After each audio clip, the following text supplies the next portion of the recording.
In recent days, a phrase uttered on Iranian state television has made headlines around the world. During a live broadcast, a guest confidently stated that, according to Islamic tradition, the state of Israel would be wiped off the map by the year 2028, that is in 3 years. The comment didn't come at just any time. It came just as Iran is going through one of the most intense periods in its military development.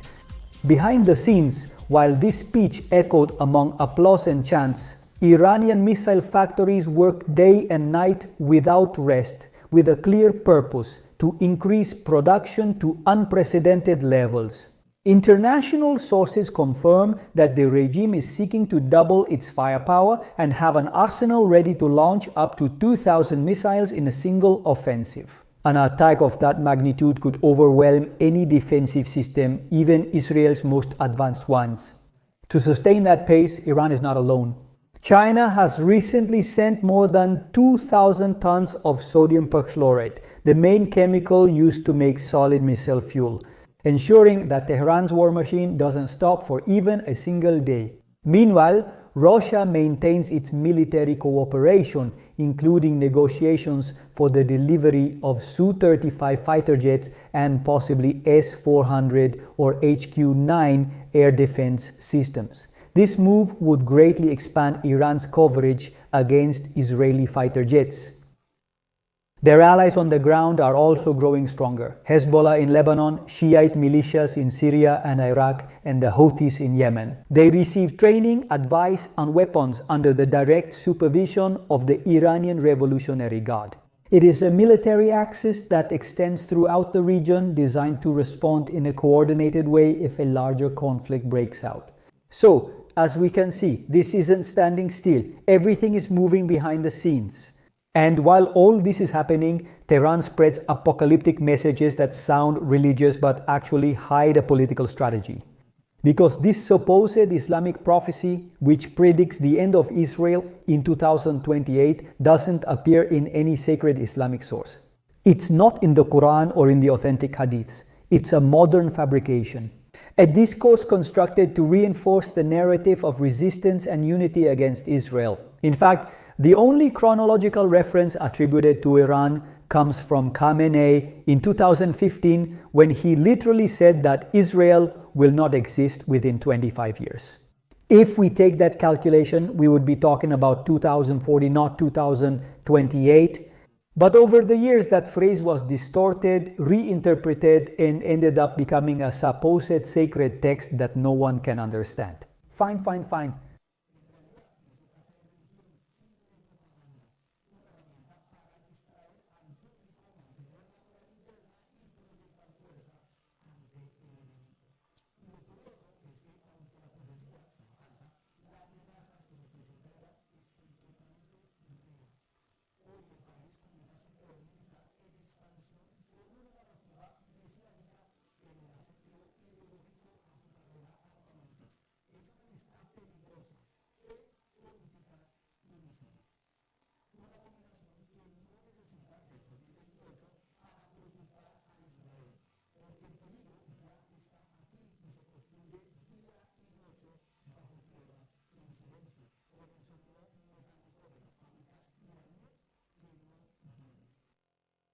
And the thing is, while Iran is sinking into chaos like never before in modern history, total pollution, no water, a humanitarian crisis, collapsed public services, and so on, and humble, and so on. Well, it's understood that all their resources are being focused on their military armament, preparing for a new war against Israel. Something important: I received several messages from people thanking me for sharing the music channel La Voz de Sion with them. Check it out if you don't know what I'm talking about, La Voz de Sion. And these same people asked me to share more channels with them. Well, then check out the Omora music channel.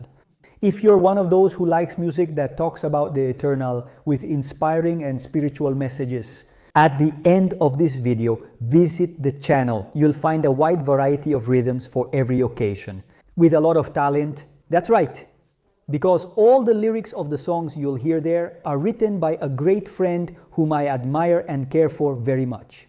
I'll leave the link in the description of the video. Omora with double M, Omora Music. Don't miss it. Subscribe to that channel.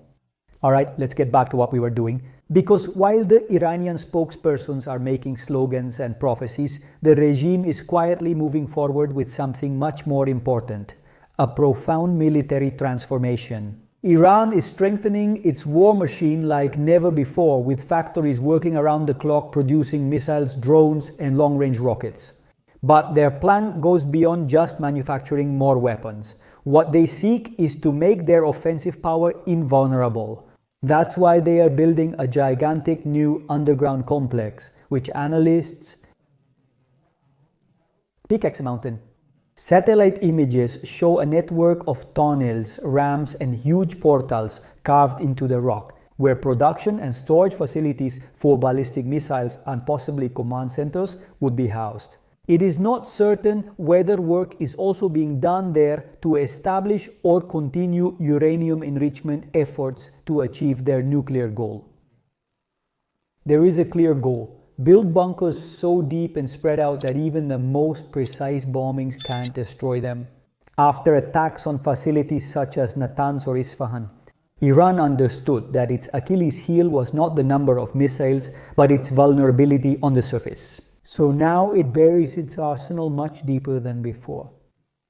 It fortifies the mountains and does so with the same principle that North Korea used to survive the first wave of attacks and still be able to respond. On the shores of the Persian Gulf, the Revolutionary Guard has already publicly shown some of these so-called missile cities. They became very famous during the war. Tunnels that stretch for kilometers and that, according to their propaganda, are built more than 100 meters underground.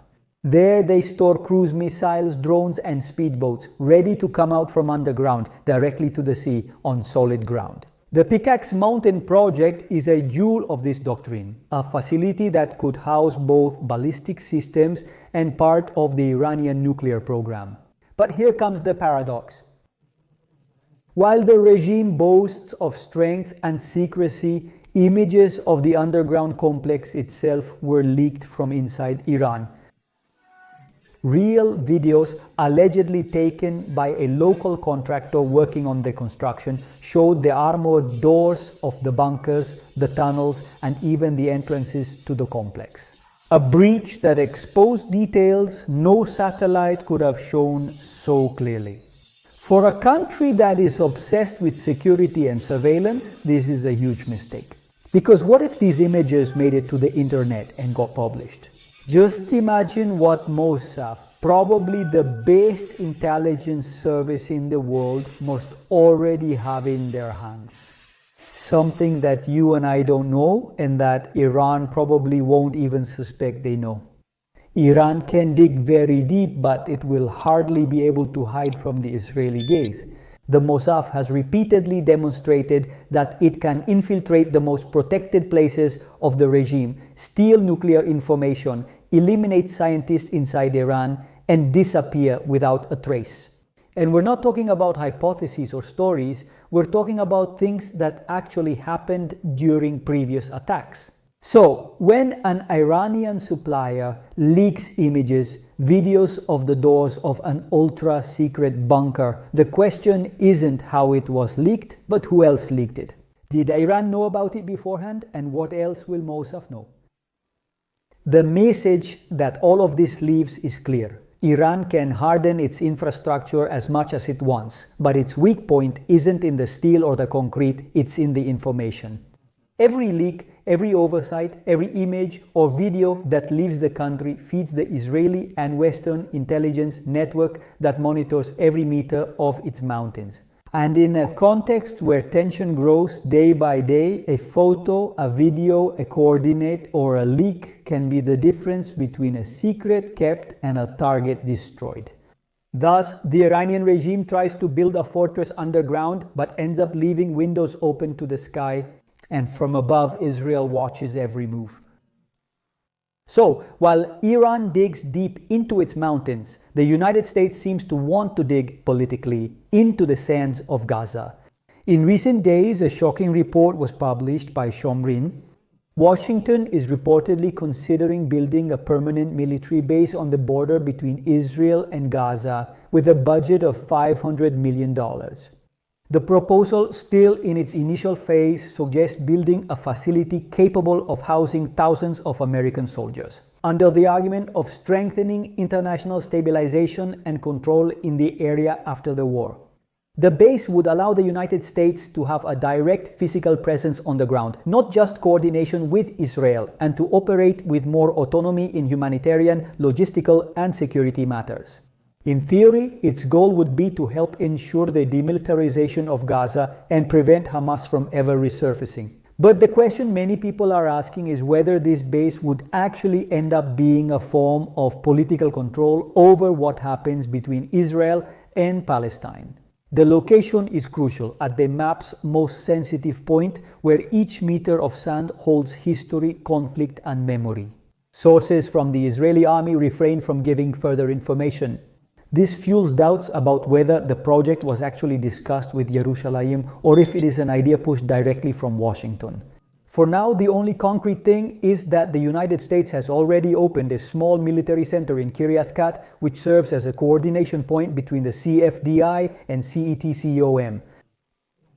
But the new base would be something completely different, a deployment facility with intervention capability. And while the plans for this base are being discussed, another issue is drawing attention within Israel: the Rafah tunnels. According to official sources, as I mentioned in the previous video, about 200 Hamas terrorists remain trapped in the tunnels on the Israeli side, that is, behind the yellow line. As I mentioned, they managed to contact relatives who reached out to Israel asking for help, because even Hamas has left them behind. Now, these terrorists are stuck down there with no way to escape, surrender, or be captured. They're just stranded there.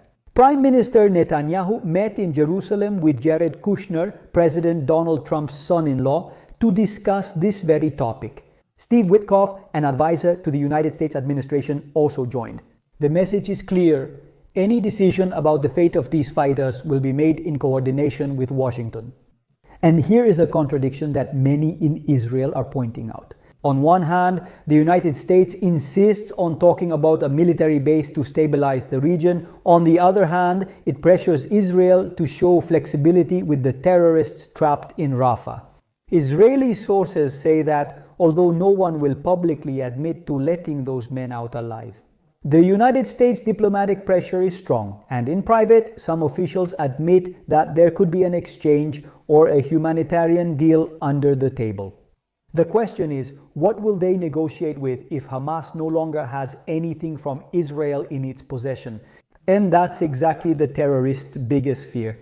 They have run out of leverage to negotiate, they have no more hostages left, and there are only a few bodies left to hand over, unless they decide not to hand over one or two bodies. We'll have to see how this develops. What's at stake is not just those 200 men underground, but also Israeli sovereignty over its own security decisions. If the United States sets up a military base inside Israeli territory and also intervenes directly in issues like Rafah, the line between cooperation and guardianship could start to blur. Alright, don't forget to visit Omura Music. I'll leave the link in the description. Subscribe to the channel, and of course, don't leave without giving it a like. We will continue to keep an eye on everything that happens until the... See you